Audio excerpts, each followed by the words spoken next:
বিছানায় আধা-শোয়া অবস্থায় বসে আছে আদিল। অপারেশনের পর এখনও পুরোপুরি সুস্থ হয়নি, তাই তাকে সাবধানে বসে থাকতে হচ্ছে। তবুও মুখে তার সেই চিরচেনা দুষ্টু হাসি লেগেই আছে। তার ঠিক পাশে গুটিসুটি হয়ে বসে আছে মাহি। মেয়েটার অবস্থা দেখলেই বোঝাই যায় সে কতটা অস্বস্তিতে আছে। বাসার সবাই যখন রুমে ছিল তখন থেকেই সবাই কেমন ড্যাপ ড্যাপ করে তাদের দুজনের দিকে তাকিয়েছিল। সেই দৃষ্টি সহ্য করতে না পেরে মাহি লজ্জায় মাথা নিচু করে রেখেছিল। তার গাল দুটো হালকা লাল হয়ে উঠেছে। মাহি কয়েকবার উঠে চলে যেতে চেয়েছিল, কিন্তু প্রতিবারই আদিল তার হাত ধরে টেনে বসিয়ে দিয়েছে আর কড়া গলায় বলে দিয়েছে, এক পাও লড়বি না, আমার পাশে বসে থাকবি। তাই একরকম বাধ্য হয়েই মাহি বসেছিল। সবাই ধীরে ধীরে রুম থেকে বের হয়ে গেলেও রুমে এখনও মাহি আছে। সবাই চলে যেতেই মাহি একটু স্বস্তির নিঃশ্বাস ফেলল, কিন্তু সেই স্বস্তি বেশিক্ষণ টিকল না। হঠাৎ আদিল আবার তার হাতটা টেনে নিজের দিকে নিয়ে নিল। মাহি চমকে উঠল। সেই তড়িঘড়ি করে হাত ছাড়ানোর চেষ্টা করতে লাগলো। আদিল ভাইয়া ছাড়ুন প্লিজ, কেউ এসে পড়লে কিন্তু বিপদ। তার কণ্ঠে স্পষ্ট ভয়, কিন্তু আদিল যেন এসবের কিছুই পরোয়া করে না। সে নির্লিপ্ত ভঙ্গিতে বলল, আই ডোন্ট কেয়ার। আমি কি ভয় পাই নাকি? বউকে কাছে নিব, তাতেও আবার ভয় পেতে হবে কেন? আমার বউ, যখন আমার ইচ্ছা হবে তখন আমার কাছে টেনে নিব। মাহি চোখ বড় বড় করে তাকালো। তার গাল লাল হয়ে উঠেছে, কিন্তু তবু নিজেকে সামনে নিয়ে বলল, থামুন তো আপনি, ইদানিং আপনার মুখটা একটু বেশি চলে। কথাটা শুনে আদিল মুখটা একটু মাকিয়ে ফেলল। তারপর হালকা হাসি চেপে রেখে বলল, আরও অনেক কিছুই বেশি চলে, জাস্ট মানবতার কারণে তোকে দেখাই না, বুঝলি? কথাটা শুনে মাহি মুহূর্তের জন্য একেবারে স্তব্ধ হয়ে গেল। সে অবাক চোখে আদিলের দিকে তাকিয়ে রইল। মনে মনে ভাবল, এই লোকটা দিন দিন সত্যিই বদের হাড্ডি হয়ে যাচ্ছে। আগে এমন ছিল না, আর এখন কখন কি বলে বসে সে নিজেও বোধ হয় জানে না। মাহি কিছু একটা বলবে, ঠিক তখনই হঠাৎ করিডোর থেকে কারোর হাঁটার শব্দ ভেসে এলো। পায়ের শব্দটা রুমের দরজার দিকে আসছে। মাহি মুহূর্তেই সজাগ হয়ে গেল। এক ঝটকায় নিজের হাত আদিলের হাত থেকে ছাড়িয়ে নিল। তারপর তাড়াতাড়ি একটু দূরে সরে গিয়ে বসে পড়ল। আর আদিল ঠোঁট কামড়ে হাসি চেপে বসে আছে। মাহির এই তড়িঘড়ি করে দূরে সরে যাওয়াটা দেখে হঠাৎ রুমে প্রবেশ করলেন জাহিদ শেখ, মহিবুল শেখ এবং অয়ন। তাদের তিনজনকে একসাথে ঢুকতে দেখে মাহি একটু চমকে উঠল। তার বুকের ভেতরটা কেমন যেন অজানা আশঙ্কায় থুকথুক করে উঠল। ঠিক কেন এমন অস্বস্তি লাগছে সে নিজেও বুঝতে পারছে না। বিছানায় আধা-শোয়া হয়ে বসেছিল আদিল। শরীর এখনও দুর্বল, তবে আগের থেকে অনেকটা সুস্থ দেখাচ্ছে তাকে। মুখে সেই আগের দুষ্টুমি মাখা হাসিটা না থাকলেও চোখে গভীরে একটা স্বস্তির ছাপ আছে। জাহিদ শেখ ধীরে ধীরে এগিয়ে এলেন তার দিকে। আদিলের দিকে তাকানোর ভঙ্গিতে মায়া আর চিন্তার ছাপ স্পষ্ট। বিছানার পাশে দাঁড়িয়ে তিনি নরম গলায় জিজ্ঞেস করলেন, তোমার শরীর কেমন আছে বাবা? আদিল মাথা একটু তুলে তাকালেন বড় বাবার দিকে। তারপর হালকা হাসি ফুটিয়ে শান্ত স্বরেই বলল, জি বড় বাবা, আগের থেকে অনেক বেটার লাগছে। জাহিদ শেখ যেন একটু স্বস্তির নিঃশ্বাস পেলেন। তারপর বললেন, মেডিসিন ঠিক ঠিক সময় খেয়ে নিও। অনেক চাওয়ার পর তোমাকে আবার ফিরে পেয়েছি আমরা। আল্লাহর কাছে কত দোয়া করেছি জানো না। যদিও এখানে অয়নের চেষ্টা ছিল অসীম, ও না থাকলে হয়তো তোমাকে এত তাড়াতাড়ি ফিরে পাওয়া যেত না। আদিল মাথা নিচু করে হালকা করে হাসলো, তারপর খুব নিচু গলায় বিড়বিড় করে বলল, থাকবে না আবার? বোনের বাতারকে সারা ছাড়া আর কে বাঁচাবে? আদিল মাথা নিচু করে হালকা করে হাসলো। তারপর খুব নিচু গলায় বিড়বিড় করে বলল, তার এই বিড়বিড় করা কথাটা মহিবুল শেখের কানে এড়ালো না। তিনি ভ্রু কুঁচকে তাকালেন ছেলের দিকে। এমন বিড়বিড় করছিস কেন? আদিল একটু চমকে উঠে তাড়াতাড়ি মাথা নেড়ে বলল, না আব্বা, কিছু না, এমনি বলছিলাম। তারপর সে একটু অস্থিরভাবে চারদিকে তাকাতে লাগলো। মনে হচ্ছে যেন কাউকে খুঁজছে। চোখ ঘুরিয়ে পুরো রুমটা একবার দেখে নিল, কিন্তু যাকে খুঁজছে তাকে কোথাও দেখতে পেল না। তার ভ্রু কুঁচকে গেল। শেষে সে অয়নের দিকে তাকিয়ে জিজ্ঞেস করলো, ভাই, আমার বোনটা কোথায়? এসেছি, অনেকটা সময় হয়ে গেল, কিন্তু ওকে তো দেখতে পাচ্ছি না। অয়ন কয়েক সেকেন্ড চুপ করেই রইল। তার মুখটা হঠাৎ একটু শুকনো হয়ে গেল। তারপর ধীরে ধীরে বলল, দোয়েল একটু অসুস্থ হয়ে পড়েছে, ওকে মেডিসিন খাইয়ে তারপর তোর সাথে দেখা করতে আসলাম। এই কথা শুনে মহিবুল শেখের মুখটা অভিব্যক্তি বদলে গেল। তিনি কড়া দৃষ্টিতে তাকালেন অয়নের দিকে। অসুস্থ মানে? হঠাৎ করে অসুস্থ হলো কেন? তুমি কি করেছো ওর সাথে? অয়নের মুখে সঙ্গে সঙ্গে বিরক্তির ছাপ ফুটে উঠল। সে ঠান্ডা গলায় বলল, টেনশন নেওয়ার দরকার নেই, একটু জ্বর হয়েছে, টাইম দিলেই সেরে যাবে। আর আমাকে দেখে আপনার কি মনে হয় দোল পাখি কি কষ্ট দিয়ে আমি খুশি হব? মহিবুল শেখ আর কিছু বললেন না, শুধু একটু গম্ভীর মুখে দাঁড়িয়ে রইলেন। হঠাৎ জাহিদ শেখ মাহির দিকে তাকালেন। মেয়েটা এতক্ষণ চুপচাপ দাঁড়িয়ে সব কিছু দেখছিল। জাহিদ শেখ মৃদু কণ্ঠে বললেন, মাহি আম্মা, অনেক রাত হয়ে গেছে, তুমি এবার নিজের রুমে গিয়ে ঘুমিয়ে পড়ো। মাহি একটু চমকে তাকালো তার দিকে, তারপর ধীরে মাথা নেড়ে সম্মতি জানালো। সে আস্তে আস্তে সামনে এগিয়ে যাওয়ার জন্য পা বাড়ালো। ঠিক তখনই হঠাৎ পেছন থেকে একটা শক্ত হাত তার কবজি ধরে ফেললো। মাহি বিস্ময়ে ঘুরে দাঁড়ালো। আদিল তার হাত শক্ত করে ধরে আছে, তার কণ্ঠে অদ্ভুত এক দৃঢ়তা। কোথাও যাবে না কুইন। আজ থেকে কুইন আমার রুমে আমার সাথে ঘুমাবে। কথাটা শুনেই মাহি যেন একেবারে স্থির হয়ে গেল। তার চোখ বড় বড় হয়ে উঠল। রুমে দাঁড়িয়ে থাকা সবাই কয়েক সেকেন্ডের জন্য স্তব্ধ হয়ে গেল। এরপর হঠাৎ মহিবুল শেখ জোরে কাশতে শুরু করলেন। এতদিন তিনি অয়নকে কথা শুনিয়েছেন, এবার দেখছেন একই নৌকার মাঝে দুজন, একজন বড় আরেকজন ছোট। হঠাৎ জাহিদ শেখের মুখের রং বদলে গেল, তার চোখে রাগের ঝলক স্পষ্ট হয়ে উঠল। তিনি গর্জে উঠলেন, বেয়াদব ছেলে, কিসব বলছো তুমি? তোমার কি বোধ বুদ্ধি লোপ পেয়েছে? মানলাম তোমরা দুজন দুজনকে ভালোবাসো, সেটা আমরা জানি, কিন্তু তাই বলে বিয়ের আগেই এক রুমে থাকতে চাও? আমি আর কোনো বেয়াদবি শুনতে চাই না। মাহি আম্মা, তুমি নিজের রুমে যাও, না হলে মায়ের কাছে গিয়ে ঘুমিয়ে পড়ো। মাহি এই দোস্ত করে এক পা এগিয়েতেই যাচ্ছিল, কিন্তু ঠিক তখনই তার কবজি ধরা আদিল হাতটা আরও শক্ত হয়ে উঠল। আদিল এক দৃষ্টিতে সামনে তাকিয়ে গম্ভীর স্বরে বলল, বললাম না কুইন আজ থেকে এই রুমেই থাকবে। তার কণ্ঠে এমন এক অদ্ভুত দৃঢ়তা ছিল যে মুহূর্তের জন্য সবাই থমকে গেল। জাহিদ শেখ রাগে প্রায় চিৎকার করে উঠলেন। আদিল! পরিস্থিতি দ্রুত উত্তপ্ত হয়ে উঠছে দেখে মহিবুল শেখ তাড়াতাড়ি এগিয়ে এলেন। তিনি নিজের বড় ভাইয়ের কাঁধে হাত রেখে শান্ত করার চেষ্টা করলেন। ভাইজান, আমি দেখছি আপনি এত উত্তেজিত হবেন না। তারপর তিনি আদিলের দিকে তাকিয়ে একটু নরম স্বরে বললেন, আদিল বাবা, এসব কথা বলতে নেই।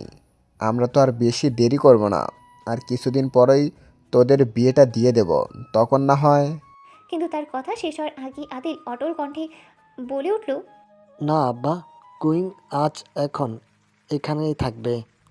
আর আমাদের বিয়ে তো হয়ে গেছে, তাহলে থাকলে প্রবলেম কোথায়? এই কথাটা যেন রুমের ভেতরে বোমা ফাটার মতো বিস্ফোরিত হলো। মাহি বিস্ময়ের দৃষ্টিতে তাকিয়ে রইল। মহিবুল শেখ হতভম্ব হয়ে ছেলের দিকে তাকিয়ে রইলেন। আর জাহিদ শেখের চোখ প্রায় কপালে উঠে গেল। আদিল শান্তভাবে আবার বলল, যখন রিসেপশন হবে তখন না হয় সবাই জানবে, কিন্তু আমি আর এক সেকেন্ডও আমার বউকে শ্বশুর বাড়িতে রেখে দিতে পারবো না। পরের মুহূর্তে জাহিদ শেখ আর মহিবুল শেখ দুজনে একসাথে চিৎকার করে উঠলেন। হোয়াট? রুমের ভেতর যেন বজ্রপাত হলো। মাহি স্থির হয়ে দাঁড়িয়ে আছে, চোখ বড় বড় হয়ে গেছে। তার মাথার ভেতর যেন ঝড় বয়ে যাচ্ছে। অয়ন পাশে দাঁড়িয়ে সব কিছু দেখছে। তার ঠোঁটের কোণে ধীরে ধীরে হাসি ফুটে উঠল। অয়ন নিজেকে নিয়ে বেশ গর্ববোধ করছে, কারণ আদিল ভয় না পেয়ে তার রাস্তায় হাঁটছে। আদিল শেখ আগে ফুসতে ফুসতে কিছু বলতেই যাচ্ছিলেন, কিন্তু ঠিক তখনই আদিল হাত তুলে তাকে থামিয়ে দিল। তারপর ঠোঁট বাঁকিয়ে আধা হাসি দিয়ে বলল, থামুন শ্বশুর আব্বু, এখন নিশ্চয়ই বলতে যাচ্ছেন যে আপনাদের না জানিয়ে বিয়ে করলাম। আরে ভাই সরি সরি শ্বশুর আব্বা, আপনারা এত স্বার্থপর কেন বলেন তো?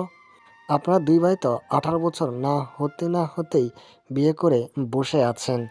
অসত আমার বয়স 30 হয়ে গেল কতদিন হলো, তবুও কেউ বিয়ের কথা বলেন না। আমার কি বউয়ের দরকার হয় না? আমার তো ইচ্ছা হয় আমার বউকে জড়িয়ে ধরে পাশে বসে থাকতে, সারাদিন গল্প করব, ওকে নিয়ে ঘুরবো, আর বেশি বেশি ভালোবাসবো। দিনরাত জড়িয়ে ধরে শক্তপোক্ত চুম্মু দিব, রাতে অন্তত 2-3 বার শাওয়ার নিয়াবো। তার কথার ভঙ্গি দেখে মাহির মুখ লাল হয়ে উঠেছে। সে লজ্জায় মাথা নিচু করে ফেলেছে। আদিল আবার কিছু বলতেই যাচ্ছিল, কিন্তু তার আগেই মহিবুল শেখ হঠাৎ শুকনো ঢোক গিলে ফেললেন। তারপর একেবারেই মিনমিনে গলায় বললেন, থাক বাবা, আর কিছু বলতে হবে না তোকে। তোর বউ তুই রাখ, তোর দোষ দিয়েও তো লাভ নেই। বড় ভাই যেদিকে যাবে, ছোটটাও তো সেই দিকেই যাবে। শেষের কথাটা তিনি স্পষ্টভাবে অয়নের দিকে তাকিয়েই বললেন। অয়ন সঙ্গে সঙ্গে কৃত্রিম ভঙ্গিমা ভদ্রতার ভঙ্গি করে সোজা হয়ে দাঁড়িয়ে গেল, কিন্তু তার চোখের কোণে হাসি এখনও লুকিয়ে আছে। কিন্তু জাহিদ শেখ এখনও যেন কিছুতেই বিশ্বাস করতে পারছেন না। তিনি স্থির দৃষ্টিতে আদিলের দিকে তাকিয়ে আছেন, যেন পুরো ব্যাপারটা হজম করার চেষ্টা করছেন। সেই দৃষ্টি দেখে আদিলের মেজাজ একটু চড়ে গেল। সে বিরক্ত স্বরে বলল, শালা, ডয়ার তার থেকে কামিন নামাটা নিয়ে আয় তো। তোর বাপ বিশ্বাস করছে না? হ্যাঁ, তার আদলের দুলালি আমার বউ। নিজের ছেলের বেলায় 16 আনা, আমার বেলায় 2 আনা। জাহিদ শেখ ও মহিবুল শেখ আর দাঁড়িয়ে থাকতে পারে না। তারা রাগে ফুঁসতে ফুঁসতে কক্ষ ত্যাগ করলো। অয়ন আদিলের দিকে তাকিয়ে মুচকি হাসে। বেস্ট অফ লাক শালা বাবু। যদিও মেইন কাজটা আগেই হয়ে গেছে, তবুও নতুন জীবনের শুভেচ্ছা। অয়ন রুম থেকে বেরিয়ে যাওয়ার জন্য অগ্রসর হয়। সে পিছন ফিরে ভ্রুযুগল কুচকে বলে ওঠে, বাই দ্য ওয়ে, আমার পিচ্চি বোনটাকে দেখে রাখিস, এখন অনেক ছোট। আর হ্যাঁ, রুমের সাউন্ড যেন রুমেই বদ্ধ থাকে। তোদের জন্য আমার বউটা ভয়ে ছুটে আসতে চায়। অয়ন নিজেও নিঃশব্দে হাসতে হাসতে বেরিয়ে যায়। অয়ন বেরিয়ে যেতে মাহি ঝটকা দিয়ে উঠে দাঁড়ালো। কোমরে 2 হাত কুঁচে দাঁড়িয়ে রাগে ফুঁসতে ফুঁসতে কর্কশ কণ্ঠে বলল, এই বেয়াদব লোক, আপনিও কি ভাইয়ার মতো সব লজ্জা শরম ধুয়ে খেয়ে ফেলেছেন? আপনাকে পাকনামি করে বিয়ের কথা বলতে কে বলেছে শুনি? 2 দিন পর তো এমনিতে বিয়ে সবাই দিয়ে দিত, কিন্তু না, আপনি কেন অকাজ করবেন? তার চোখ দুটো রাগে জল করছে। আদিল ধীরে ধীরে বিছানা থেকে উঠে দাঁড়ালো, মুখে একটুখানি রহস্যময় হাসি। সে একটুও কথা না বলে দরজার দিকে গিয়ে সেটাকে ভেতর থেকে লক করে দিল। দরজা লক হওয়ার শব্দে মাহি একটু থমকে তাকালো। তারপর আদিল ধীরে ধীরে তার সামনে এসে দাঁড়ালো, একটু ঝুঁকে পড়লো তার দিকে। এক হাত দিয়ে মাহির কোমর আলতো করে জড়িয়ে ধরে নিচু স্বরে ফিসফিস করলো, অকাজ করে নিজের বউকে যদি নিজের কাছে পাওয়া যায়, তাহলে এই আদিল 1000টা অকাজ করতেও রাজি। আর এত লজ্জা দিয়ে কি করব শুনি? লজ্জা করলে কি তোর সাথে সেদিন উহু উহু করতে পারতাম? না তো। তাহলে লজ্জা টজ্জা আমার জন্য নয় কুইন। মাহি চোখ গোল করে তাকালো। তারপর কোনো কথা না বাড়িয়ে নিজেকে আদিলের হাত থেকে ছাড়িয়ে নিল। আমি যাচ্ছি। এই বলে দরজার দিকে এগিয়ে গেল, কিন্তু 2 পা যাওয়ার আগেই আদিল তার বাহু ধরে ফেলল। কোথায় যাচ্ছিস? মাহি বিরক্ত গলায় বলল। আম্মুর কাছে। আদিল ভ্রু তুলে তাকালো। হোয়াই? আমার ঘুম পাচ্ছে, ঘুমাবো। আর যতদিন না আমাদের বিয়ের রিসেপশন হচ্ছে ততদিন আলাদা থাকবো। বললেই হলো নাকি? বউটো ছাড়া আমি 1 সেকেন্ডও থাকতে পারবো না। হ্যাঁ, বললেই হলো। আর বউটো ছাড়া থাকতে না পারলে বালিশ জড়িয়ে ঘুমিয়ে পড়ুন, তবু আমি থাকবো না। এই বলে সে আবার এগিয়ে গেল। আদিল আবার সামনে এসে তার পথ আটকে দাঁড়ালো। মাহি তৎক্ষণাৎ বাজ খাই মেজাজে বলে উঠল, সরুন আপনি। যদি না সরি?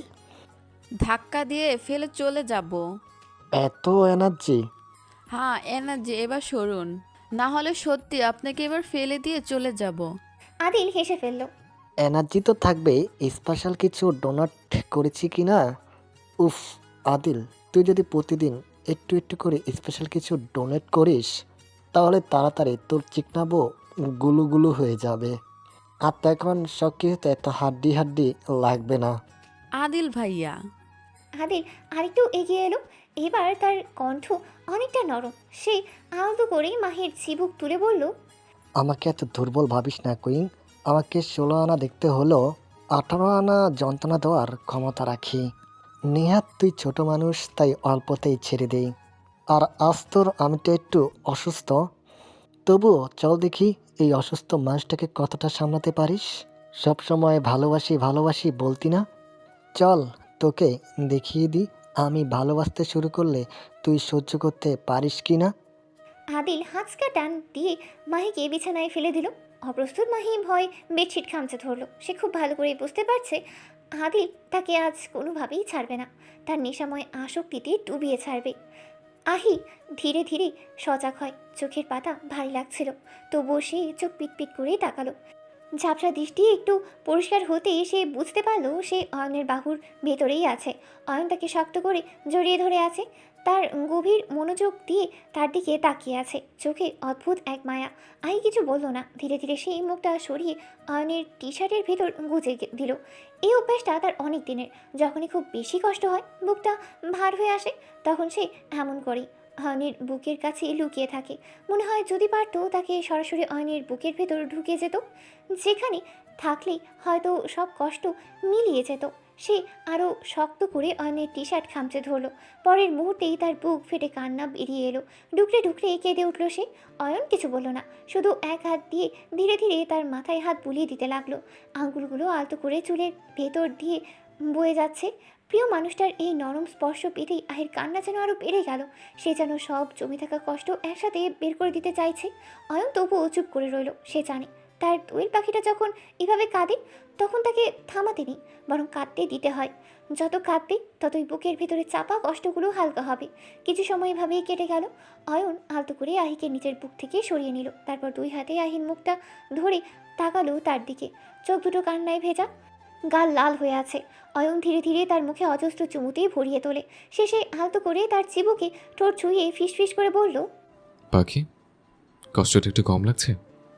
আহি কিছু বলল না, ছলছল চোখে শুধু তাকিয়ে রইল অয়নের দিকে। সে আবার অয়নকে শক্ত করে জড়িয়ে ধরল। তার ঠোঁট কাঁপছে। কাঁদতে কাঁদতেই বলল, অয়ন ভাই, আমার আগের থেকে অনেক সৌন্দর্য কমে গেছে, তাই না? অয়ন ভ্রু কুচকে তাকালো, কিন্তু আহি থামল না। সে ঠোঁট উল্টো করে কাঁদতে কাঁদতে বলল, আমি জানি আমাকে দেখতে আগের থেকে পচা লাগে, তাছাড়া বেশি খেতে খেতে মোটাও হয়ে যাচ্ছি। আবার আপনি কাছে আসতে চাইলেও আমি রান্না করি, আপনাকে হ্যাপি করতে পারি না। আপনি অনেক কষ্ট পান, তাই না? আমি আবার আগের মতো হয়ে যাব। এত বেশি খাবো না আমি, মিষ্টি আনলেও আর ধারে কাছেও যাব না। আপনি যখন চাইবেন তখনই আপনার কাছে আসবো, একটুও কান্না করবো না আমি। সারাদিন আপনার পাশে বসে থাকবো, একটু দুষ্টুমি করবো না। মাহি, মুন, সাজ্জাদ ভাইয়ের রুমেও যাব না। আপনি যা বলবেন আমি সব করব। তবু আমায় রেখে অন্য কারো হয়ে যাবে না প্লিজ। আমি হাসি মুখে পৃথিবী ছাড়তে পারবো, কিন্তু আপনার ভাগ কাউকে দিতে পারবো না আমি। আপনি শুধু আমার, একান্তই আমার। অয়ন বিস্ময়ভর দৃষ্টিতেই তাকালো। হঠাৎ আহির এই পরিবর্তন কেন হলো বুঝতে পারছে না সে। তবে এটা ধারণা করতে পারছে আহি তার এমন কিছু দেখেছে যার জন্য অনেক কষ্ট পেয়েছে। কিন্তু কী এমন দেখেছে সেটা বুঝতে পারছে না। যদিও সেই দিনের সামান্য একটা মেসেজে আহির মতো মেয়ে ভেঙে পড়বে না, তাহলে কি এমন ঘটলো? আহি অয়নকে চুপ করে থাকতে দেখে তার মুখের দিকে তাকায়। দুজনের দৃষ্টি চোখাচোখি হতেই আহি উঁচু হয়ে কাঁপা কাঁপা দুই হাত দিয়ে অয়নের গাল আঁকড়ে ধরল। অয়ন ভাই, আমি সত্যি সত্যি বদলে যাবো, তবু আমার ছেড়ে দিয়ে না প্লিজ। হয়তো ওই মেয়েটার মতো এত ছোট ছোট জামা পরতে পারবো না, তবে আপনাকে মুগ্ধ করতে পারবো আমি। তবু আমায় নিঃস্ব করবেন না। আমি আপনাকে ছাড়া এক মুহূর্তও থাকতে পারবো না। অনেক কষ্ট হবে আমার। আমি এত কষ্ট সহ্য করতে পারবো না। আর আপনাকে হারিয়ে ফেলে তো আমি বেঁচে থাকতে পারবো না। মুহূর্তেই অয়ন তাকে নিজের বুকে জড়িয়ে ধরলো। এবার তার বুঝতে বাকি রইল না আহি হয়তো তাকে আর সাদিকাকে একসাথে দেখে ফেলেছে, যার জন্য আহি এমন করছে। সে আহির অশ্রুসিক্ত চোখ দুটো বৃথা আঙ্গুল দিয়ে মুছে তার সারা মুখ মণ্ডলে অজস্র চুমুতে ভরিয়ে তোলে। তার গভীর স্পর্শে আহি নড়ে চড়ে উঠল। অয়ন কিছুটা ঝুঁকে ফিসফিসিয়ে আওড়ালো, তোকে কে বলেছে আমার মিষ্টি বউর সৌন্দর্য কমে গেছে? কে বলেছে সে মোটা হয়ে যাচ্ছে? কে বলেছে আমার বউ আমাকে হ্যাপি করতে পারে না? এমন নোংরা চিন্তা কে ঢুকেছে তোর মাথায়? আর তুই বেশি বেশি কেন খাবি না? আমি এত টাকা পয়সা রোজগার কার জন্য করি? হ্যাঁ, কে খরচ করবে আমার এত টাকা? আমার বউ আমার কাছে পৃথিবীর শ্রেষ্ঠ নারী, আর তাকে আমি ছেড়ে দেব? এমন ভাবনা কিভাবে মাথায় আনতে পারলি পাখি? তোর রয়ন ভাই কি খুব খারাপ? সে কি তোকে বিন্দুমাত্র ভালোবাসে না? আহি কিচ্ছু বলল না, শুধু নিশ্চুপ হয়ে তাকিয়ে রইল। অয়ন আবারও বলতে শুরু করলো, আমি বুঝতে পারছি তুই সাদিকাকে নিয়ে আপসেট, তবে ওর সাথে আমার তেমন কোনো রিলেশন নেই। ওর কাছ থেকে কিছু ইনফরমেশন নেওয়ার জন্য একটু মিট করেছে। কেন? কি এমন কারণ? তার সাথেই কেন? প্লিজ পাখি, এসব বলিস না। টাইম হলে আমি নিজেই তোকে সব বলবো, তবে এখন পসিবল নয়। আমার লাইফে তুই ব্যতীত কেউ কোনো দিন আসতে পারবে না। এটুকু ট্রাস্ট করতে পারিস আমাকে। তাহলে একটু ভালোবাসুন আমায়। অয়ন ভ্রু যুগল কুচকে তাকালো। এখন সবাই তো এই সময়ই বউকে ভালোবাসে। আজকে থাক, তুই আগে পুরোপুরি সুস্থ হয়ে নে, তারপর সব হবে। আমি সুস্থই আছি। এখনো 90 ডিগ্রি জ্বর আছে। তাছাড়া তোর শরীর এখন অনেকটা দুর্বল। আবার শুনলাম কোচিং থেকে ফিরে আসার পর কিছুই খাসনি। আমি পারবো। বললাম না এখন নয়, তবু জেদ করছিস কেন? তোর নিজেকে নিয়ে ভয় নাই হতে পারে, তবে আমার অনেক ভয় আছে। এইটুকুতে কেউ তো মরে যায় না, তবু কেন এমন করছেন? অয়ন রক্তিম দৃষ্টি নিক্ষেপ করলো, তবে আহির মধ্যে কোনো পরিবর্তন লক্ষ্য করলো না। আচমকা আহি অয়নের চুল টেনে ধরলো। এ অয়ন ভাই, চুপ করে আছেন কেন? আমাকে একটু, শুধু একটু বিরক্ত করুন না প্লিজ। সত্যি বলছি আমি সহ্য করতে পারবো, একটুও কান্না করবো না আমি। অয়ন মুচকি হাসলো, আহির কোমর জড়িয়ে নিজের দিকে টেনে নিল এবং ফিসফিস করলো, তুই কান্না না করলে আমি ফিল পাবো কিভাবে জান? আর আমি তোকে টাচ করবো আর তুই কান্না করবি না? এটা কখনো হয়েছে? না তো। তাহলে ভাবলে কিভাবে আজ তুই একটুও কান্না করবি না? হ্যাঁ? মুহূর্তেই আহি অয়নকে ছেড়ে বিছানা থেকে নেমে যায়। তারপর দ্রুত পায়ে গিয়ে রুমের লাইট অফ করে দিয়ে অয়নের গলা জড়িয়ে ধরে তার বুকের সাথে মিশে গেল। আবছা আলোয় হালকা হালকা আহির মুখ দেখা যাচ্ছে। অয়ন ছোট করে বলল, লাইট অফ করলি কেন? এমনি। এমনি এমনি কেউ লাইট অফ করে? অয়ন ভাই, আমি কিন্তু এবার রেগে যাচ্ছি। আপনি কেমন কেমন যেন করেন। কেমন কেমন করি ম্যাডাম? আহি গাল ফুলিয়ে আওড়ায়, আমি কিন্তু চলে যাব। এত রাতে কোথায় যাবে? কোথায় আবার? মাহির কাছে যাব।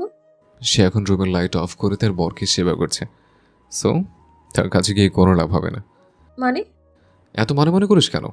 এত ভালোবাসি, তবু বুদ্ধি শুদ্ধি হলো না। এবার একটু মুখটা অফ করে আমার ভালোবাসাগুলো ফিল কর। কিন্তু আপাতত মুডে আছে, সো তোর কিন্তু কিন্তু আগামীকাল শুনবো। আর মুখটা অফ রেখে আমাকে ডিস্টার্ব করা বন্ধ কর। দেখতে দেখতে বেশ কিছুদিন কেটে গেছে। সময় যেন নিজের মতো করে এগিয়ে গেছে, কিন্তু আহিয়ার ভিতরের অস্থিরতা একটুও কমেনি, বরং দিন দিন আরও ঘনীভূত হয়েছে। আজও সে বেলকনিতে বসে আছে, সামনে বিশাল আকাশ, অথচ সেই আকাশটাও আজ অদ্ভুত রকমের ভারী। কালো মেঘ জমে আছে চারিদিকে, ঠিক যেন বৃষ্টি নামার আগ মুহূর্তের নিস্তব্ধ। হালকা বাতাস বইছে, কিন্তু সেই বাতাসেও আজ কোনো প্রশান্তি নেই। হঠাৎ করেই ঝুমঝুম করে বৃষ্টি নামতে শুরু করলো, কিন্তু আহির দৃষ্টি একটুও নড়ল না। সে ঠিক আগের মতোই আকাশের দিকে তাকিয়ে রইল। আজ তার মনটাও ঠিক এই আকাশটার মতো, কালো মেঘে ঢাকা, ভারী, অস্বস্তিকর। কারণটা একজনই, অয়ন। মানুষটা তাকে ভালোবাসে, সে জানে, তবু কোথাও যেন একটা ফাঁক তৈরি হয়েছে। অয়ন তাকে সময় দেয় না। আহির এতে কোনো অভিযোগ নেই, সে কখনোই বেশি কিছু চায়নি, শুধু একটু সময়, একটু পাশে বসে থাকা, দুটো কথা বলা। কিন্তু এই 24 ঘন্টার মধ্যে কি তাকে 1 ঘন্টাও দেওয়া যায় না? এই প্রশ্নটাই বারবার মাথায় ভেতর ঘুরপাক খায়। তবে সময় না দেওয়ার থেকেও বেশি কষ্ট দেয় অন্য একটা বিষয়। অয়ন রাতে হঠাৎ করেই হারিয়ে যায়। রাত 2টা 3টা, কখনো 4টা বাজে, অথচ সে নেই। কোথায় যায়, কি করে, কেউ জানে না। প্রথম প্রথম আহি জিজ্ঞেস করেছিল, ভয় আর কৌতূহল মিশিয়ে বারবার জানতে চেয়েছে, কিন্তু প্রতিবারই একই উত্তর, সময় আসুক, সব জানতে পারবি। এই কয়েকটা কথায় কি মন ভরে? না, বরং তার মনে হাজার হাজার প্রশ্ন জমে গেছে। কেন লুকাচ্ছে? কোথায় যায়? কার সাথে থাকে? কি এমন কাজ যা এখন বলা যাচ্ছে না? ইদানিং অয়নের আচরণও বদলে গেছে। আগের মতো সহজ হাসি খুশি খোলামেলা নেই। সব কিছু আহির বুকের ভেতর একটা অজানা ভয় বাসা বেঁধেছে। সে নিজেকে শক্ত বলে ভাবে, কিন্তু একটা জিনিস সে সহ্য করতে পারে না, রক্ত। রক্ত দেখলেই তার শরীর ঠান্ডা হয়ে যায়, বুক ধরফর করে ওঠে। আর সেই রক্ত যদি পরিচিত কারোর সাথে জড়িয়ে যায়, তাহলে তো কথাই নেই। 2 দিন আগে সেই ঘটনাটা মনে পড়তেই আহির আঙ্গুলগুলো অনিচ্ছাকৃতভাবেই শক্ত হয়ে গেল। সে অয়নের ক্যাবিনেট খুলেছিল, কোনো বিশেষ কারণ ছাড়াই, হয়তো কৌতূহলবশত, কিংবা নিজের অজান্তেই কিছু খুঁজছিল। আর তখনই সে দেখেছিল একটা শার্ট রক্তে ভেজা, পুরোপুরি না, কিন্তু এতটাই যে বোঝা যায় এটা কোনো ছোটোখাটো দাগ না। সেই মুহূর্তেই তার নিঃশ্বাস বন্ধ হয়ে গিয়েছিল, হাত কেঁপে উঠেছিল। সে দ্রুত শার্টটা আবার রেখে দিয়েছিল, যেন কিছুই দেখেনি। কিন্তু দেখার পর কি আর না দেখার ভান করা যায়? তারপর থেকেই সেই দৃশ্যটা বারবার চোখের সামনে ভেসে ওঠে। সে অয়নকে কিছু জিজ্ঞেস করেনি, কিন্তু না, জিজ্ঞেস করলেও প্রশ্নগুলো তো মনের ভেতর থেকেই যায়। অয়ন কি কোনো খারাপ কিছুর সাথে জড়িত? কোনো বিপদে আছে? নাকি সে নিজেই কোনো বিপদের কারণ? এসব চিন্তা তাকে ভেতর থেকে কুড়ে কুড়ে খাচ্ছে। বৃষ্টির ফোঁটায় সেই তার মুখে লাগছে, কিন্তু সে যেন কিছুই টের পাচ্ছে না। ঠিক তখনই হঠাৎ তার কাঁধে কেউ আলতো করে হাত রাখলো। মুহূর্তে আহির শরীর কেঁপে উঠল, হৃৎপিণ্ড যেন এক লাফে বুক ছিঁড়ে বেরিয়ে এলো। ভয় মিশ্রিত দৃষ্টিতে সে তাড়াতাড়ি পেছনে ফিরে তাকালো। তার চোখে আতঙ্ক স্পষ্ট, কিন্তু পরের মুহূর্তে সে ভয়টা একটু নরম হয়ে গেল। পেছনে দাঁড়িয়ে আছে মাহি, চেনা মুখ, পরিচিত মানুষ। আহি হালকা স্বস্তির নিঃশ্বাস ফেলল, তার ঠোঁট কাঁপলো একটু। ছোট্ট ভাঙ্গা স্বরে বলল, ও তুই? মাহি ধপ করে এসে আহির পাশে বসে পড়ল, কিন্তু আশ্চর্যজনকভাবে আহির মধ্যে কোনো প্রতিক্রিয়া দেখা গেল না। যেন তার পাশের মানুষটার উপস্থিতি যেন সে টের পাচ্ছে না। সে আগের মতো স্থির দৃষ্টিতে আকাশের দিকে তাকিয়ে আছে। চোখে জমে থাকা অগণিত প্রশ্ন, অজানা কষ্ট আর চাপা ভয় নিয়ে। নীরবতা ভেঙে মাহি হালকা ভঙ্গিতেই বলল, ননদিনী, কি হয়েছে আপনার? কোনো উত্তর নেই। আহি যেন নিজের জগতে হারিয়ে আছে। মাহি এবার একটু ভ্রু কুচকালো, পাশে বসে একটু ঝুঁকে নরম স্বরে আবার বলল, ওই ননদিনী, কিছু বলছিস না কেন? ভাইয়ার উপর রেগে আছিস নাকি? আহি খুব ধীরে ছোট করে বলল, রাগ করার কোনো কারণ আছে কি? তাহলে মুখ ভার করে রেখেছিস কেন? প্লিজ একটা হাসি দে না। তুই চুপ করে থাকলে একদম ভালো লাগে না। আহি এবার ধীরে মুখ ঘুরিয়ে মাহির দিকে তাকালো। তার চোখে অদ্ভুত এক শূন্যতা। আমার হাসি কি খুব ইম্পর্ট্যান্ট? এই প্রশ্নটা শুনে মাহি একটু চুপ করে গেল। সে এবার পুরোপুরি ঘুরে আহির মুখোমুখি বসলো। আর তখনই দেখতে পেল আহির চোখের কোণে চিকচিক করছে অশ্রু। পরক্ষণেই সেই অশ্রু গড়িয়ে পড়ল গালবে। মাহি একদম ঘাবড়ে গেল। সে তাড়াতাড়ি 2 হাত দিয়ে আহির গাল ছুঁয়ে উদ্গ্রীব কণ্ঠে বলল, বনু, কাঁদছিস কেন? ভাইয়া কিছু বলেছে? কি হয়েছে বল না পাখি। আহি হঠাৎ নিজেকে সামনে নিল। সে এমন না, সে নিজের দুর্বলতা কাউকে দেখাতে চায় না। যত কাছের মানুষই হোক না কেন, তাড়াতাড়ি হাত দিয়ে চোখ মুছে ফেলল। তারপর জোর করে ঠোঁটে একটুখানি হাসি এনে বলল, কিছু বলেনি অয়ন ভাই, এমনি ভালো লাগছে না। আচ্ছা তুই এইখানে কেন? ভাইয়া তো তোকে খুঁজবে, তুই রুমে যা। মাহি বুঝতে পারছে কিছু একটা লুকাচ্ছে আহি, কিন্তু এই মুহূর্তে সে আর চাপ দিল না। হঠাৎ পেছন থেকে একটা পুরুষ কণ্ঠ ভেসে এলো। কুইন, আমার শার্টটা কোথায় রেখেছিস? দুজনেই একসাথে চমকে পিছনে তাকালো। আদিল ধীরে ধীরে তাদের দিকে এগিয়ে আসছে। মুখে তার সেই চিরচেনা দুষ্টু ভাব। এসেই আবার মাহির দিকে তাকিয়ে বলল, এই কুইন, বল না আমার শার্ট কোথায় রেখেছিস? পর মুহূর্তেই মাহির মাথায় রাগ চওড়া হলো। প্রথমত এখন সন্ধ্যা, দ্বিতীয়ত তার গায়ে একটা টি শার্ট জড়ানো আছে, তৃতীয়ত সে কোনো দিন, এমনকি এই জন্মে রাতে শার্ট পরেনি, অথচ আজ এসে শার্ট খুঁজছে। মাহি বিরক্তি গলায় বলল, আমার মাথা রেখেছি, এবার খুঁজে নিয়ে যা। আদিল একটুও না থেমে আগের মতোই শান্ত ভঙ্গিতে বলল, কোথায়? তোর মাথায় তো লম্বা লম্বা কেশ ছাড়া কিছুই দেখতে পাচ্ছি না। আমার মাথা না খেয়ে নিজে খুঁজে দেখুন। আদিল হালকা হেসে বলল, আশ্চর্য, আমি কোন দুঃখে তোর মাথা খেতে যাব? তোর মাথায় তো কোনো ঘিলু নেই, তাই খুব একটা টেস্টও লাগবে না, কিন্তু তোকে খেতে আমার বিন্দু মাত্র আপত্তি নেই। তার কথা শুনে মাহি ফুঁসছে। মুহূর্তে রেগে বোম হয়ে উঠেছিল। সে উচ্চস্বরে চিৎকার করে উঠল। আদিল ভাইয়া! আদিল বিন্দুমাত্র বিচলিত হলো না, বরং ঠোঁটের কোণে হালকা হাসি টেনে শান্ত গলায় বলল, চিৎকার করা শেষ, তাহলে এবার রুমে চল। মাহি চোখ রাঙিয়ে তাকালো। যাব না এখন। চল না কুইন। এই কথায় মাহি ঝট করে উঠে দাঁড়ালো। কোমরে হাত গুছে বিরক্ত গলায় বলল, বললাম না যাব না এখন। তবুও রাক্ষসের মতো জোর করছেন কেন? পাশে বসে থাকা আহি ফ্যালফ্যাল করে তাকিয়ে সব কিছু দেখছে। আদিল হালকা ঝুঁকে আহির দিকে ফিসফিসিয়ে বলল, বন্ধু, একটু চোখটা বন্ধ করতো। আহি মাথা নাড়ালো, 2 হাত দিয়ে চোখ ঢাকলো। ঠিকই, কিন্তু আঙ্গুলের ফাঁক দিয়ে কৌতূহলী চোখে সব কিছুই দেখছে। আচমকা আদিল মাহিকে কোলে তুলে নিল। মাহি যেন জমে গেল। পরপরই চিৎকার করে উঠল, শয়তানের নানা, আমাকে ছাড়ুন। নীলজ্জর মতো কোলে তুলে নিয়েছেন কেন? আমি যাব না আপনার সাথে। নামান নামান। কিন্তু আদিল কোনো কথাই কানে তুলল না। নিজের মতো করে হেঁটে চলে যেতে লাগলো। পিছনে বসে থাকা আহি এটা দেখেই ফিক করে হেসে ফেললো। মাহিকে রুমে এনে নামিয়ে দিতে সে আর নিজেকে সামলাতে পারল না। ঝাঁপিয়ে পড়ে আদিলের বুকে একের পর এক কিল ঘুষি মারতে লাগলো। খারাপ লোক, আমাকে কেন নিয়ে এসেছেন? আপনার জন্য কোথাও 2 দণ্ড বসে থাকতেও পারি না। আহি, মুড অফ করে বসে আছিস কেন? আমি ওর পাশে ছিলাম, তাও আপনার সহ্য হলো না। আদিল এবার তার হাত দুটো ধরে ফেললো। না, সহ্য হলো না। আহির জন্য অয়ন আছে, ওকে নিয়ে তোকে এত ভাবতে হবে না। মাহি হতবাক হয়ে তাকালো। Like seriously? আপনি আদর আপন ভাই তো? আহির কষ্ট পাচ্ছে, আর সেটার কারণ ভাইয়া। তবু আপনি বলছেন ওর জন্য ভাইয়া আছে। যেখানে আপনার ভাইয়াকে বকা দেওয়া উচিত, সেখানে আপনি তাকে সাপোর্ট করছেন। আদিল কিছুক্ষণ চুপ করে রইল, তারপর ধীরে বলল, তো কি করব?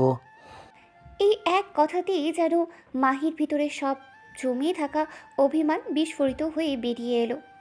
আপনারা পুরুষ মানুষ খারাপ। বিয়ের প্রথম প্রথম ভালোবাসা উতলে পড়ে, তারপর কয়েক মাস যেতে সব ফিকে হয়ে যায়। না চাইতো পেয়ে যান তো, তাই আর মূল্য দেন না। যেই দিন হারিয়ে যাব সেই দিন ঠিক বুঝবেন। আদিল কিছুক্ষণ চুপ করে থেকে হালকা বিস্মিত গলায় বলল। আমি আবার কি করলাম? মাহি ঠোঁট বাঁকিয়ে তাকালো তার দিকে, চোখে এখনো রাগের আগুন জ্বলছে। আপনি কিছু করেননি, কিন্তু 2 দিন পর ভাইয়ার মতো আপনিও দূরে সরে যাবেন। তবে আমাকে আহির ভাবতে আসবেন না। আর শুনে রাখেন, ভুলেও কোনো দিন অন্য কোনো নারীকে আমার জায়গায় বসানোর কথা ভাবেন, সে আঙ্গুল তুলে হুঁশিয়ারি দিল। ওইটাই তো আপনার আসল সম্পদ। না থাকবে বাঁশ, না বাজবে বাঁশি। আদিল শুকনো ঢোক গেল। মেয়েটাকে সে যতটা শান্ত ও ভদ্র ভেবেছিল, বাস্তবে সে তার সম্পূর্ণ উল্টো। সে একটু ভয় মিশ্রিত হাসি দিয়ে বলল। এই কুইন, ভয় দেখাস কেন? আমি কি অন্য কোনো মেয়ের দিকে তাকাই নাকি? আগে ওয়ার্নিং দিয়ে রাখলাম, পরে মাপ চাইলেও কোনো কাজ হবে না। মাহি যা বলে তাই করে। আদিল মাথা নাড়ালো, মুখে হালকা হাসি ফুটে উঠল। বুঝে গেছি, কাল নাগিনীকে আমি নিজে কাঁধে করে নিয়ে এসেছি। এখন তো পুশ করবেই। মাহি চোখ রাঙিয়ে দাঁতে দাঁত চেপে বলল। আমি কাল নাগিন, তাই তো? Okay fine. আগামী 1 সপ্তাহ এই কাল নাগিনীর ধারে কাছে আসবেন না, নয়তো। কথাটা শেষ না করেই থেমে গেল সে। আদিল সঙ্গে সঙ্গে এগিয়ে এলো। হ্যাঁ, বললেই হলো নাকি? কাল নাগিনী হোস আর যাই হোস, আমি তোকে ছাড়া এভাবে দূরে দূরে থাকতে পারবো না। বিয়ে করেছি বোধ থেকে দূরে থাকা জন্য নাকি? যাই হয়ে যাক, আমার তোকে চাই মানে চাই। রাত অনেকটা গড়িয়েছে। রুমের একপাশে স্টাডি টেবিলে বসে মাহি গভীর মনোযোগ দিয়ে পড়াশোনা করছে। সামনে খাতা বইয়ের স্তূপ, চোখে পুরো ফ্যাকাশে। কয়েকদিন পরেই পরীক্ষা, অথচ তার তেমন প্রস্তুতি হয়ইনি। তাই এখন সে একেবারেই যুদ্ধকালীন তৎপরতায় ভরাই ডুবে আছে। অন্যদিকে আদিল বিছানায় বসে পা দোলাচ্ছে, মুখে বিরক্তি। তার আসল সমস্যা একটাই, তার বউ তাকে একদমই পাত্তা দিচ্ছে না। সে অনেকক্ষণ ধরেই মাহিকে ডাকছে, কিন্তু কোনো লাভ হচ্ছে না। শেষমেশ সে একটু জোরে বলল। বউ। কোনো উত্তর নেই। মাহি যেন শুনতেই পায়নি। আদিল এবার আরেকটু জোরে চিৎকার দেয়। এই বউ। মাহি এবার বিরক্ত নিয়ে ছোট করে উত্তর দিল। তেল মেরে লাভ নেই। পড়াশোনা শেষ না হওয়া পর্যন্ত আমি কোথাও যাচ্ছি না। আপনি বরং ঘুমিয়ে পড়ুন, আগামীকাল সকালে কথা হবে। কি হলো? ঘুমিয়ে পড়বো? নো নো নো, বউকে তো। কথাটা শেষ করার আগেই মাহি ছট করে পিছনে ঘুরে বসলো। রাগে চোখ দুটো বড় বড়। সে রাগান্বিত কণ্ঠে প্রতিধ্বনিত করে। আর একটা কথা বললে মুখ ভেঙে দিব আপনার। নষ্ট পুরুষ, বিয়ে হতে না হতেই বউ বউ বউ বউ করে পাগল করে দিচ্ছে। পৃথিবীতে আর কেউ নেই, শুধুই আপনার কাছে চিপকে থাকতে হবে। আদিল একটুও না দমে ঠোঁট বাঁকিয়ে বলল। আছে, কিন্তু তুই যেটা দিতে পারবি সেটা পৃথিবীর কেউ দিতে পারবে না তো। তাই তো বউ বউ করি। বউ আমার কষ্ট বোঝে না। জামাই যে তার ভালোবাসার অভাবে শুকিয়ে যাচ্ছে, সেটাও দেখছে না। ঢং বাদ দিয়ে ঘুমান, নির্লজ্জ লোক। আগে আমাকে তুই একটু টাইম দে, তারপর যত ইচ্ছা বকা দিস। যা বলবি তাই শুনবো, সত্যি। মাহি বিরক্তকর চাহনিতে আওড়ায়। পারবো না। আমি আপনাকে চিনি না ভেবেছেন? আপনি রোজ মিথ্যা বলে ডাকেন, তারপর আর পড়তে পারি না। তোর হয়ে আমি পড়ে দেব, তবু একটু কাছে আয় বউ।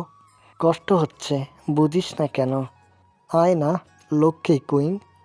মাহি আর একটাও কথা শুনল না। সাথে সাথেই কানে হেডফোন গুঁজে নিল, যেন আদিলের একটা কথাও তার কানে না যায়। আদিল কিছুক্ষণ তার দিকে তাকিয়ে রইল, মুখটা ধীরে ধীরে ভারী হয়ে গেল। শেষমেশ বিরক্ত হয়ে শুয়েই পড়ল।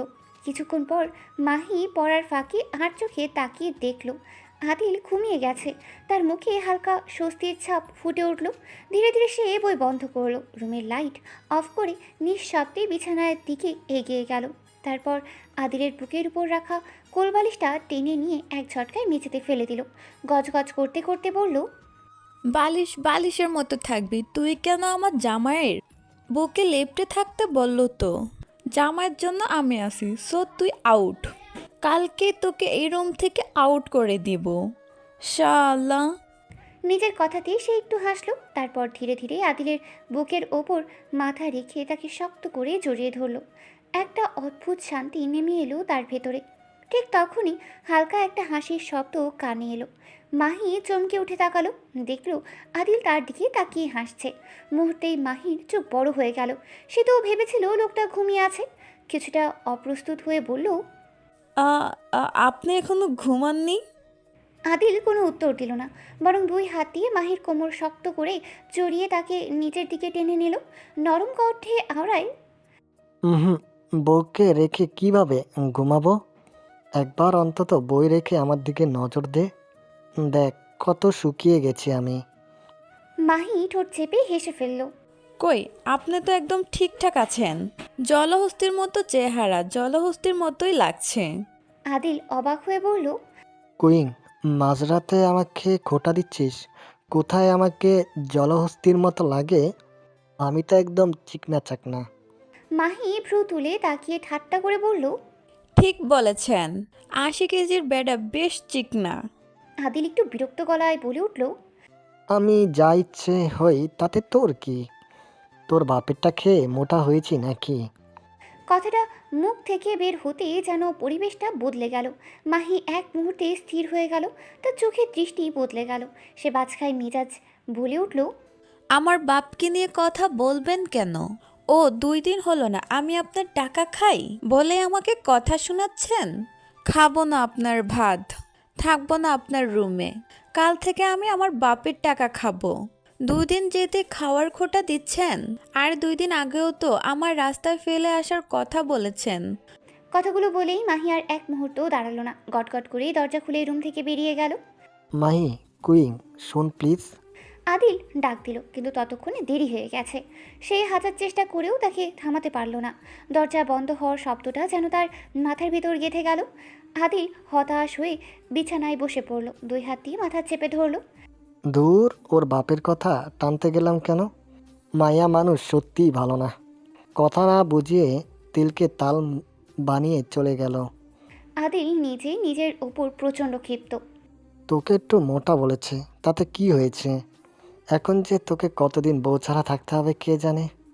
কিছুক্ষণ চুপ করে বসে থাকলো, তারপর দ্রুত দরজার দিকে এগিয়ে যেতে যেতে লাগলো, যেভাবেই হোক তাকে ফিরিয়ে আনতেই হবে। অয়ন বেলকনিতে বসে আছে, সামনে খোলা ল্যাপটপ, স্ক্রিনের আলো তার মুখে পড়ছে।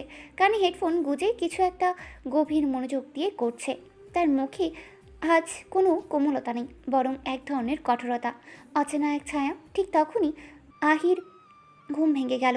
সে ধীরে চোখ খুলে পাশ ফিরিয়ে তাকালো, কিন্তু পাশে অয়ন নেই। মুহূর্তেই তার বুক ধক করে উঠল। কিছুক্ষণ আগেও তো ছিল, তাহলে এখন কোথায় গেল? ভেতরে এক অজানা ভয় মাথা চাড়া দিয়ে উঠল। সে ধীরে ধীরে উঠে বসলো, তারপর বিছানা থেকে নেমে এলো, রুমের চারপাশে তাকালো, কিন্তু কেউ নেই। ঠিক তখনই তার চোখে পড়ল বেলকনির দিকে কারো ছায়া। আহি থেমে গেল, তার পা যেন জমে গেল মেঝেতে। কিছুক্ষণ স্থির থেকে গুটি গুটি পায়ে এগিয়ে গেল সেদিকে। যতই কাছে যাচ্ছে ততই অয়নের কিছু কিছু কথা তার কানে ভেসে আসছে।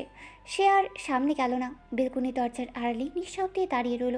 সে বুঝতে পারছে অয়ন কারোর সাথে কথা বলছে। আহি গভীর মনোযোগ দিয়ে বোঝার চেষ্টা করছে অয়ন কার সাথে কথা বলছে এত রাতে। হঠাৎ অয়ন গর্জে উঠল, শারাপ, জাস্ট শারাপ। পালিয়ে গেছে মানে কি? মিনিস্টারের সাথে ওর ছেলেকে আমার চাই। অনেক কষ্টে কুত্তার বাচ্চাদের খুঁজে পেয়েছে। যদি আজ পালিয়ে যায় তাহলে ওদের আজই শেষ রাত। আগামীকাল সূর্য ওঠার আগে তোদের পৃথিবী ছাড়তে হবে। জবাই করে ফেলবো যদি চারকের বাচ্চাকে খুঁজে বের করতে না পারিস। এই কথাগুলো শুনেই আহির শরীর অবশ হয়ে গেল। তার হাত পা ঠান্ডা হয়ে আসছে, গা শিরশির করছে। সে আগেই সন্দেহ করেছিল অয়ন কিছু একটা লুকাচ্ছে, কিন্তু সেটা এতটা ভয়ঙ্কর হতে পারে তা সে কল্পনাও করেনি। তার কপাল বেয়ে ঘাম গড়িয়ে পড়ছে। অয়ন আবারও গর্জন তুলে, আমি কোনো এক্সকিউজ শুনতে চাই না। আমার দুজনকে চাই। আমার মেয়েগুলো ভালো নেই, ওর অপেক্ষা করছে ওদের বাবুই পাপিষ্ঠদের শাস্তি দেবে। আহি বরফের মতো জমে গেল। অয়নের মেয়ে আছে? এইটা কিভাবে সম্ভব? তাহলে সে কে? তার সাথে এতদিন যা ছিল সেটা কি? মাথার ভেতর হাজারো প্রশ্ন ঘুরপাক খেতে লাগলো, কিন্তু কোনো উত্তর নেই। অয়ন কখনো কিছু বলেনি। এই মানুষটা আসলে কে? সে কি করছে? কার সাথে জড়িত? আহির বুকের ভেতর ভয় আর কৌতূহল একসাথেই লড়াই করছে, কিন্তু এবার সে ঠিক করলো সে সব জানবে, নিজেই জানবে, সে যে করেই হোক। ঠিক তখনই অয়ন আবার দৃঢ় গলায় বলল, 5 মিনিট ওয়েট কর। ওই জারজের বাচ্চাদের আজ রাতে পৃথিবী থেকে ওদের অস্তিত্ব মুছে ফেলবো। এই কথাটা শুনেই আহির বুক ধরফর করে উঠল। সে আর এক সেকেন্ডও দাঁড়াতে পারল না, দ্রুত পায়ে পিছিয়ে এলো, প্রায় দৌড়ে দিয়ে গিয়ে বিছানায় শুয়ে পড়ল, চোখ বন্ধ করে নিল, যেন সে কিছুই জানে না, কিছুই শোনেনি। কিন্তু তার বুকের ভেতর তখনও ঝড় বয়ে যাচ্ছে, নিঃশ্বাস ভারী হয়ে উঠেছে, হাত কাঁপছে। তার মনের ভিতর একটা কথাই ঘুরছে, অয়ন আসলে কে? অয়ন ধীরে ধীরে ল্যাপটপটা বন্ধ করলো, হেডফোন খুলে ঠিক তখনই ঠিক জায়গায় রেখে একবার গভীর নিঃশ্বাস নিল। তার মুখে তখনও সে কঠোরতার ছাপ লেগে আছে, কিন্তু রুমের ভেতরে পা রাখতেই সেই অভিব্যক্তি বদলে গেল, নরম হয়ে এলো তার চোখ। ধীরে ধীরে এসে এগিয়ে গেল আহির দিকে। বিছানায় শুয়ে থাকা আহিরকে দেখে এক মুহূর্তে থমকে দাঁড়ালো। মেয়েটা নিশ্চিন্তে ঘুমিয়ে আছে এমনটাই মনে হচ্ছে। অয়ন খুব আস্তে করে বসে পড়লো তার পাশে, তারপর ঝুঁকে গিয়ে আহির কপালে আলতো করে ঠোঁট ছোঁয়ালো, একবার দুইবার, তারপর যেন নিজেকে থামাতেই পারল না। আহির সারার মুখে একের পর এক কোমল চুমুতে ভরিয়ে দিল। হঠাৎ স্পর্শে আহির শরীর কেঁপে উঠল। অয়ন থেমে গেল। সে ভাবলো ঘুমের ঘড়ি হয়তো নড়ে চড়ে উঠেছে। আলতো করে তার মাথায় হাত বুলিয়ে দিল। তার স্পর্শে যেন এক অদ্ভুত মায়া মিশে আছে। তারপর খুব নিচু স্বরে নিজের মনেই বিড়বিড় করে বলল, পাখি, আর একটা রাত অপেক্ষা কর। কাল থেকে তুই তোর আগে নয়ন ভাইকে ফিরে পাবি। যে তোকে সারাদিন বিরক্ত করে, তোর আশেপাশে ঘুরে বেড়ায়, কালই তোকে সব সত্য বলে দেব। কথাগুলো বলেই অয়ন উঠে দাঁড়ালো। আর এক মুহূর্তও দাঁড়ালো না, ধীরে ধীরে দরজা খুলে কক্ষ ত্যাগ করলো। দরজা বন্ধ হওয়ার ক্ষীণ শব্দটা শোনা মাত্রই আহির চোখ খুলে ফেললো। তার চোখে ঘুমের লেশ মাত্র নেই, বরং সেখানে জমে আছে ভয়। সে উঠে বসলো, কয়েক সেকেন্ড চুপ করে রইল, তারপর হঠাৎ দ্রুত নড়ে চড়ে উঠলো। আলমারি থেকে একটা শাড়ি টেনে নিয়ে দৌড়ে বেলকনিতে চলে গেল। তার হাত কাঁপছে, তবুও সে থামছে না। দ্রুত শাড়িটা শক্ত করে গ্রিলের সাথে বেঁধে নিল। একবার নিচে তাকালো, রাত গভীর কিন্তু চারিদিক হালকা মৃদু আলো জ্বলে আছে। ধীরে ধীরে শাড়ি পেয়ে নিচে নামতে শুরু করলো সে। তার নিঃশ্বাস ভারী হয়ে উঠছে, হাত কাঁপছে, তবুও থামলো না। নিচে নেমে আসতেই দূরে অয়নের গাড়ি দেখতে পেল। এক সেকেন্ডও দেরি না করে সে দ্রুত এগিয়ে গেল, গাড়ির পিছনে গিয়ে নিঃশব্দে শুয়ে পড়ল। নিজেকে আড়াল করে ফেলল। আজ সে অয়নের পিছু নেবে, আজ সে সব সত্য জেনেই ছাড়বে। আর এই অন্ধকারী ধোঁয়াশার মধ্যে আর থাকতে চায় না সে। সে বুঝে গেছে অয়ন তাকে কিছুই বলবে না। এই ভাবনাটা তার বুকের ভেতর কষ্ট হয়ে বিচ্ছে, তবুও আজ তাকে যেতে হবেই। তাছাড়া ইদানিং তার শরীরও ভালো যাচ্ছে না, খেতে ইচ্ছে করে না, মাঝে মাঝে বমি বমি লাগে। কিন্তু এসব নিয়ে কেউ তেমন খেয়াল করেনি, এমনকি সে নিজেও কাউকে কিছু বলেনি। আজও শরীরটা ভালো লাগছে না, মাথা ঘুরছে হালকা, বুকটা কেমন করছে, তবুও সে নিজেকে থামালো না। আজ নিজের কথা ভাবার সময় না, আজ তাকে সত্য জানতে হবে। যত কষ্টই হোক, সে যে মূল্যই দিতে হোক, আজকে রাতে সব উত্তর খুঁজে বের করতে হবে আহির। অয়ন তড়িঘড়ি করে নিজের পার্সোনাল গাড়িতে উঠে বসলো, ফুল স্পিডে গাড়ি চালাতে শুরু করলো। তার লাল টকটকে মুখে রাগের ছাপ এখনও স্পষ্ট। প্রায় আধা ঘন্টা পরে সে কাঙ্ক্ষিত জায়গায় পৌঁছে গেল। গাড়ি থেকে বিদ্যুৎ গতিতে নেমে সে সরাসরি একটা অন্ধ রুমের দিকে ধাওয়ায়। ভিতরে প্রবেশের সঙ্গে সঙ্গে তার ঠোঁটের কোণে বাঁকা বিদ্রুপমূলক হাসি ফুটে উঠল। ধীরে ধীরে সে এগিয়ে এলো বরথকিত চেয়ারে, পা উপরে তুলে বসে। তার মুখোমুখি হাত পা বাঁধা অবস্থায় চেয়ারে বসে আছে এ শহরের মিনিস্টার এবং তার ছেলে রাহাত। মিনিস্টার ভয়কে সামনে রাখার চেষ্টা করলেও রাহাতের মুখে ভয়ের কোনো ছাপ নেই। অয়ন হঠাৎ ঠোঁটের কোণে হালকা হাসি নিয়ে ধীরে ধীরে আওড়ায়, বাহ মিনিস্টার বাহ, আপনার তারিফ না করে পারছি না। সামনে এইটুকু দম নিয়ে এত বড় শহর চালাতে এসছেন, আর নগণ্য একজন ডক্টরকে ভয় পেয়ে ছেলেকে সঙ্গে নিয়ে ইঁদুরের গর্তে লুকিয়ে পড়লেন।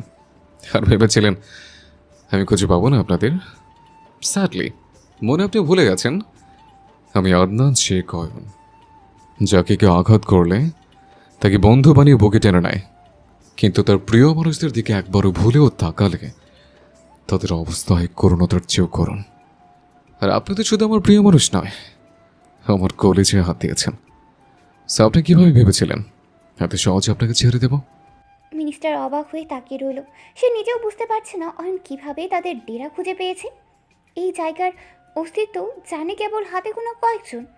ভয়ের কণ্ঠে কাঁপতে কাঁপতে সে বলল, তো তো তো তুমি কিভাবে জানলে আমরা কোথায় ছিলাম? অয়ন হঠাৎ হেসে উঠল, পাগলের মতো হাসি। হাসির প্রতিধ্বনি রাহাতের রাগে মাথা ফেটে যাচ্ছে। রাহাত চিৎকার করে উঠল, ওই কুত্তার বাচ্চা, কেন আমাদের এখানে নিয়ে এসেছিস? অয়নের চোখে তখন এক অদ্ভুত শীতলতা, মুখে তখন সেই বাঁকা বিদ্রুপমূলক হাসি। তার কথা শেষ হতে না হতেই অয়ন ছটপট নাক বরাবর শক্ত ঘুষি মারে রাহাতের। ক্ষণের মধ্যে রাহাতের নাক দিয়ে কলকলি রক্ত ঝরতে শুরু করে। এই দৃশ্য দেখে মিনিস্টার মুহূর্তে স্তম্ভিত হয়ে যায়। সে যা কখনো দেখেনি, আজ তাই দেখছে। নিজের ছেলের সামান্য জ্বর হলেও সে পাগল হয়ে যেত, আর আজ তার চোখের সামনে কেউ তার ছেলের শরীর থেকে রক্ত ঝরাচ্ছে। হঠাৎ মিনিস্টার ক্ষিপ্ত কণ্ঠে গর্জে ওঠে, কুত্তার বাচ্চা, তুই কোন সাহসে আমার ছেলের শরীরে আঘাত করলি? তোকে আমি চ্যান্ত খবর দেবো। সঙ্গে সঙ্গেই অয়ন তার প্রতিক্রিয়া দেখাতে ছাড়েনি। রিভলভার দ্রুত তুলে মিনিস্টারের হাতের তালুতে ঠেকিয়ে শ্যুট করলো। শ্যুটের শব্দে পুরো ঘর কেঁপে ওঠে। দেয়াল এবং আসবাবের প্রতিটি কোণে শিহরণ ছড়িয়ে পড়ে। রাহাত চিৎকার করে ওঠে, এটা কি করলি? ড্যাড, তুমি ঠিক আছো তো? ড্যাড, কথা বলো প্লিজ। মিনিস্টার ব্যথায় কুঁকড়ে পড়ে। তার বিকৃত কাঁপতে কাঁপতে মুখের অভিব্যক্তি দেখে অয়নের ঠোঁটের কোণে বাঁকা হাসি ফুটে ওঠে। অয়ন ধীরে ধীরে তার দিকে ঝুঁকে ফিসফিসিয়ে আওড়ায়, আপনার গালে থাপ্পড় দেওয়ার সাহস আমার নেই, তবে আপনার বুকে হাজার খানিক শ্যুট করার ক্ষমতা আমার আছে। সো বাড়াবাড়ি করার কোনো বৃথা চেষ্টা করবেন না। তারপর অয়ন দ্রুত রাহাতের গালে একের পর এক কয়েকটি থাপ্পড় বসিয়ে হুঙ্কার তুলে চিৎকার করে, শুয়োরের বাচ্চা, শুয়োরের বাচ্চা, তুই সাহসে কিভাবে আমাকে কুত্তার বাচ্চা বলিস? তুই কুত্তার বাচ্চা, আমি নই। তোকে কুত্তার বাচ্চা বললেও কুত্তার নাম অসম্মান হবে, নইলে তোর মতো সব ফুলের মতো বাচ্চা মেয়েদের কেন কষ্ট দেবে?